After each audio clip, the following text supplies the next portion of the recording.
So some of you made it so that you have a round top piece with one hanging down the middle. I'm just going to show an example of how you would tie the middle string, because you usually would have like 3 around the outside with a middle string that drops down and then hang it from here. I'll show you kind of how to do that with this, pretending that this hole is kind of like the middle hole with the loop to hang it and the long one hanging down the center, and then this would be one of the outer ones that you're hanging a strand from. So let's imagine I want to hang this strand from the outside, and I want to hang this down in the middle and have my hanging loop coming out here. You need a bead for this one, because we need something to go through here and stop it from falling down so we can hang a nice long piece from it. So I have another dark piece of line that I'll show you this with. So if this is the piece I want hanging down, I would feed this through, grab both ends, and let it drop. So this is exactly in the middle of this string. I would sort of position it where I want it to be. So this strand I want hanging a little shorter than this one that would dangle in the middle. So I'm going to position it down there. Now the next step is this bead. So in order to lock this bead in place, we're going to do a similar thing that we did to this and loop the string around. What I like to do is thread both of these through the bead. Position the bead where I want it to be, keeping in mind that this is what is going to be holding up this middle round piece. I want this to have a little bit of space to hang. This is going to sit directly under this. So I'm going to position it up here.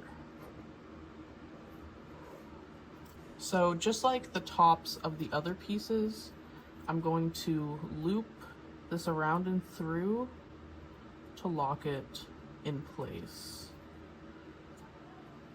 So my first loop around, I can still adjust it a little bit. So I'm going to just double check that the spacing looks good to me, and it does. This will kind of hang lower than these. So then I'm going to take the other string and loop it through again. And so now this bead is nice and secure. It sort of has a little string on either side, and it's holding it in place. So now what I can do, because I need the remainder of this string to go through and be the sort of loop that holds the entire thing up, I just loop both of these strings through,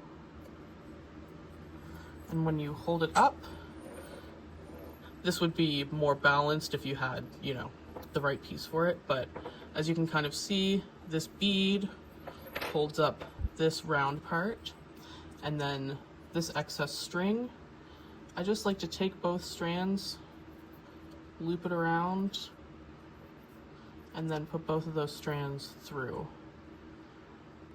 I found any other way I tied it, if I tried to do sort of like, I don't know, like a square knot or something, it doesn't hold it as well. So just sort of tying the two together, I'll do a second knot, and then I have this string that holds it up, my middle piece, and then I'll attach my other piece. The way that I like to do this, I like to put both through. I'm always double checking the spacing before I commit, so I like that about there. I'm looping only one, not both.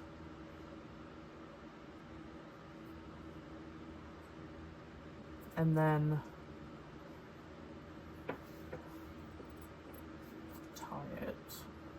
I like to do 3 or 4 knots just to make sure it's extra secure. And then I can trim the excess, and there is your wind chime.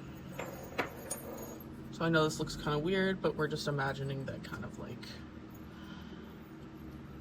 this is the middle piece hanging down, this is the thing you use to hang it, and then this would be one of the side pieces.